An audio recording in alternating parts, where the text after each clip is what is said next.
अस्सलाम वालेकुम व्यूअर्स, उम्मीद करता हूँ आप सब खैरियत से होंगे। तो बढ़ते हैं वीडियो की तरफ। मेरा नाम है उस्मान और मेरे साथ हैं जावेद। आप देख रहे हैं हमारे YouTube चैनल क्रिकेट है जुनून। अगर आप हमारे चैनल पर नए हैं तो चैनल को सब्सक्राइब लाजमी करें और बेल आइकन दबाना ना भूलिएगा। तो बढ़ते हैं वीडियो की तरफ। तो आज हम बात कर लेते हैं इंडिया और इंग्लैंड के मैच के बारे में कि इंडिया जो है अपने ही होम ग्राउंड में 26 रन से मैच हारा है और ये इंडिया के लिए बहुत बड़ी शिकस्त है। और इंग्लैंड को हम जो है शाबाश देंगे कि इंग्लैंड जो है इंडिया के होम ग्राउंड में जो है पहला मैच जीता है। और इसके बारे में हम कुछ डिस्कस कर लेंगे कि इंडिया किन किन चीज़ों से और किन किन गलतियों की वजह से अपना मैच जो है खुद जो है हारा है और अपने जो है जीता हुआ मैच हार गया। पहली इनिंग में जो था इंडिया प्रॉपरली अपने ही जो था बिल्कुल मैच जीतने की सूरत में था, क्योंकि इंग्लैंड जो था 226 रन पे ऑल टीम आउट हो गई थी और इंडिया ने जो था 400 का टारगेट लगा दिया था, 200 की लीड भी दे दी थी। लेकिन टर्निंग पॉइंट जो हमें नजर आता है सेकेंड इनिंग में। बिल्कुल हाँ, मैं एग्री करता हूँ आप पे। जो टर्निंग पॉइंट मैच का था वो है ओली पोप का, जो 196 की जो उसने पारी खेली है, बहुत बड़ी कमाल की पारी उसने खेली है, लाजवाब। उसमें कोई शक नहीं है। वो एक बड़ा इम्पैक्ट अगर हम कह सकते हैं कि वो एक जीत के लिए उसने जो 196 उसने बनाए, वो मैं कह सकता हूँ कि और बहुत बड़ा मैं impact ये है। भी कहता हूँ कि जो टर्निंग पॉइंट था, मेन टर्निंग पॉइंट था जहाँ पे जडेजा आउट हुआ है, रन आउट हुआ है। जो बेन स्टोक ने बहुत अच्छा रन आउट किया है। अगर वो जडेजा अगर कुछ विकेट में खड़े हो जाते तो मेरे ख्याल से मैच जीत जाता, लेकिन वो इंग्लैंड के लिए एक टर्निंग पॉइंट था जहां से जडेजा हारा था। बिल्कुल, जडेजा का रन आउट होना इंडिया के लिए कॉस्ट कर गया है। बिल्कुल अनलकी रहे जडेजा। पिछले इनिंग की अगर बात करें, जडेजा ने एक अच्छा सा रोल निभाया था जहां उसने 62 रन की पारी खेली थी, एक अच्छी पारी खेली थी उसने। इस मैच में इंडिया वही उम्मीद करता था जडेजा आगे चले, लेकिन अनलकी रहे, जडेजा रन आउट हो गए हैं। उस वजह से कि एक इंडिया, मुझे लगता है कि लॉस हो गया मैच। हाँ, और मेरे ख्याल से एक और भी बड़ी रीजन आएगी। और जैसे कि देखा कि आपने मिडिल ऑर्डर में कोहली भी नहीं खेले, उनकी जो कुछ पर्सनल इश्यूज है। लेकिन पर्सनल इश्यू को हम साइड पर रखते हुए अगर हम देखें कि क्या अगर कोहली नहीं खेलेंगे तो क्या इंडिया मैच नहीं जीतेगा। जैसे कि सेम आपको जैसे कि पाकिस्तान की सूरत में देखेंगे, अगर बाबर आजम अगर अब मैच जीतते हैं, अगर मैच अगर अच्छा खेलते हैं तो पाकिस्तान को जी जीत हाँ, मिलती है। जी हाँ, बिल्कुल मैं एग्री करता हूँ। बाबर खेलते तो पाकिस्तान मैच जीत जाते, बाबर नहीं खेलते, बाबर फेल होते कभी तो पाकिस्तान मैच हार जाती है।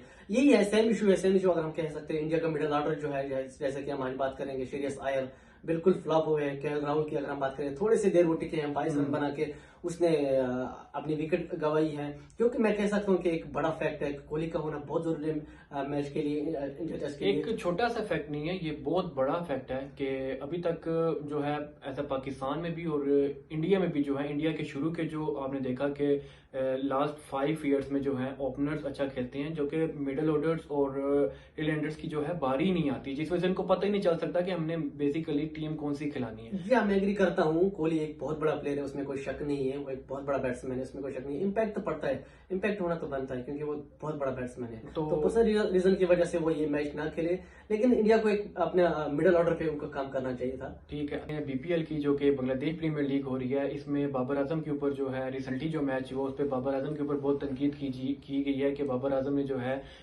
कीपर के साथ बदतमीजी की है। जबकि मेन फैक्ट ऐसा है कि बाबर आजम ने, आपको पता है कि बाबर आजम के कैरियर में बाबर आजम ने कभी, हमने ऐसा नहीं देखा कि उसने कोई एंग्री रिएक्शन भी अपने प्लेयर्स के साथ किया हो।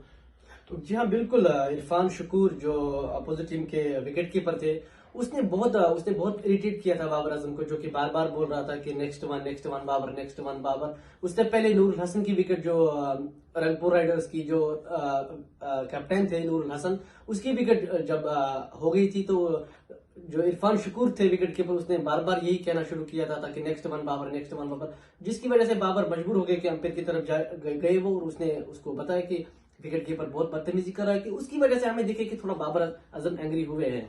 जैसे आपने देखा कि पास्ट में जैसे हमारे कैप्टन गुजरे, जैसे शाहिद अफरीदी, वसीम अकरम, वकार यूनुस, जैसे हमने देखा था इनका जो एंग्री रिएक्शंस होता था प्लेयर्स के जी मुताबिक, हाँ, बिल्कुल। तो इनका जो बाबर एग्रेशन था, आजम बिल्कुल जैसे डिफरेंट एग्रेशन था, मैं जैसे मानता हूँ। बाबर आजम हमने देखा है कि ऐसा तो कभी उनका एंग्री रिएक्शन देखा ही नहीं हमने बाबर आजम के बारे में। तो ये जितनी भी जो भी न्यूज है ये सब फेक है, ऐसा कुछ भी नहीं है। बाबर जी हाँ, आजम ने बिल्कुल। पिछले 4 साल में बाबर आजम ने कप्तानी की है, बहुत ही हम्बल पर्सन रहे, बहुत ही हम्बल कैप्टन रहे हैं, बहुत ही कूल कैप्टन रहे हैं।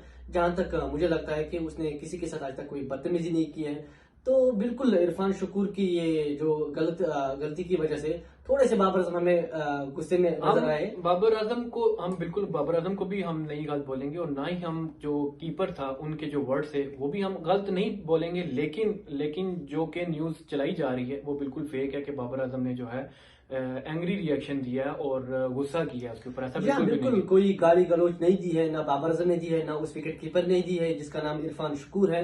या हम कह सकते हैं कि इरिटेशन उसने जो बाबर आजम को दी थी कि बहुत परेशान कर रहा था बाबर आजम को। सुनने में ये आ रहा है कि न्यूज ये आ रही है कि वो बाबर आजम को बहुत परेशान करता था, कि यही बोल रहा था कि next one Babar, next one Babar, जिसकी वजह से बाबर मजबूर होकर अंपायर की तरफ गए और उसने ये बताया कि विकेट कीपर हमें परेशान कर रहा है। तो अब आज हम थर्ड में हम बात करते चलें तो आज एक और जो है हिस्टोरिकल और एक रिकॉर्ड अगेन जो है आफ्टर 30 इयर्स जो है वेस्ट इंडीज ने अपने नाम किया है, जो है ऑस्ट्रेलिया होम ग्राउंड में, एक और होम ग्राउंड में ऑस्ट्रेलिया के साथ वेस्ट इंडीज का सेकंड टेस्ट मैच हुआ जिसमें जो है वेस्ट इंडीज जो है उसको जीत मिली है और एक बहुत बड़ी जीत है आफ्टर 30 इयर्स। तो ये भी एक रिकॉर्ड है। जी हाँ, बिल्कुल हम कह सकते हैं कि ये बहुत बड़ी विक्ट्री है वेस्ट इंडीज के लिए। आफ्टर 27 इयर्स की ये विक्ट्री है जिसमें शमारिया जोसेफ ने एक बहुत बड़ी कारकर्दगी की है। 7 विकेट्स उसने निकाले हैं कि बहुत बड़ी, मैं कह सकती हूँ कि डेब्यूटेंट है, एक यंग प्लेयर है कि जो उसके लिए बहुत एक बड़ी अपॉर्चुनिटी थी। गाबा का ये टेस्ट हो रहा था ऑस्ट्रेलिया के अंदर, जो कि ऑस्ट्रेलिया ने ये अपॉर्चुनिटी गवाई। वेस्ट इंडीज के लिए एक बहुत बड़ी अपॉर्चुनिटी है, बहुत जबरदस्त सेलिब्रेट, क्या जबरदस्त किस्म की सेलिब्रेशन की है वेस्ट इंडीज ने। और बेशक क्यों नहीं बनता है, उनका सेलिब्रेशन बनता है क्योंकि आफ्टर 27 इयर्स की जो विक्ट्री है बिल्कुल यादगार रहेगी गाबा टेस्ट। और जैसे हम रिसेंटली पाकिस्तान 3-0 से ऑस्ट्रेलिया के अंदर हारा है, पाकिस्तान अपनी कुछ छोटी छोटी मिस्टेक की वजह से हारा है। अगर वो छोटी छोटी मिस्टेक्स ना करता कुछ बॉलिंग्स में और कुछ फील्डिंग में, जैसे उन्होंने पाकिस्तान ने हर मैचेस में जो है कैच ड्रॉप किया, अगर वो ना करता तो आज हम भी इस स्टेज पे होते कि हम विक्ट्री हासिल करके आफ्टर मेरे ख्याल से जो है हम भी 20-25 साल से जो है ऑस्ट्रेलिया में जो है कोई जी भी हाँ, सीरीज बिल्कुल नहीं उस्मान, जीते। मैं आपसे एग्री करता हूँ। एमसीजी का वो टेस्ट था जो दूसरा टेस्ट चल रहा था ऑस्ट्रेलिया और पाकिस्तान के दरमियान, जो दूसरा टेस्ट चल रहा था एमसीजी में, वो मुझे लग रहा था कि पाकिस्तान बहुत ही करीब था जीतने के लिए, जहाँ की वो बड़ी हमारे लिए एक विक्ट्री बन सकती थी। पाकिस्तान के लिए वो बहुत बड़ी विक्ट्री बन सकती थी। 16 रन पर 4 विकेट गिर गई और बिल्कुल पाकिस्तान का ऐसा लग रहा था कि पाकिस्तान विक्ट्री के बहुत करीब है और ऐसा एक टाइम ऐसा मोमेंट आ गया कि ये विकेट लेना ही भूल गए हैं। कुछ समझ नहीं आती कि यार अब इन्होंने जीतना भी है कि नहीं जीतना, कुछ समझ नहीं आ रही थी। बिल्कुल मीर हमजा की वो बॉलिंग हमें अभी भी याद है कि बहुत ही बड़ा स्पेल था, बहुत ही कामयाब स्पेल था। उसने जो ऑस्ट्रेलिया के 4 विकेट जो पहले ही कुछ रनों में ऑस्ट्रेलिया ने गंवा दिए थे, वो 4 विकेट, तो उस वजह से उस वक्त हमें लग रहा था कि पाकिस्तान उस टेस्ट के अंदर मौजूद है। जहां तक ऑस्ट्रेलिया ने कमबैक किया, मिचेल मार्श ने एक बहुत बड़ी कमाल की पारी खेली है मिचेल मार्श ने, उसकी वजह से ऑस्ट्रेलिया वो मैच वापस लेकर गया था। तो अभी तक के लिए न्यूज़ के लिए इतना ही काफ़ी है। तो मिलते हैं अगली वीडियो में। तो अगर आप चैनल में न्यू हैं तो प्लीज़ सब्सक्राइब कर दीजिएगा ताकि मेरी आने वाली हर लेटेस्ट वीडियो आप तक मिल सके। अभी तक के लिए दोनों भाइयों को इजाज़त दीजिएगा। मिलते हैं अगली वीडियो में। अल्लाह हाफिज़।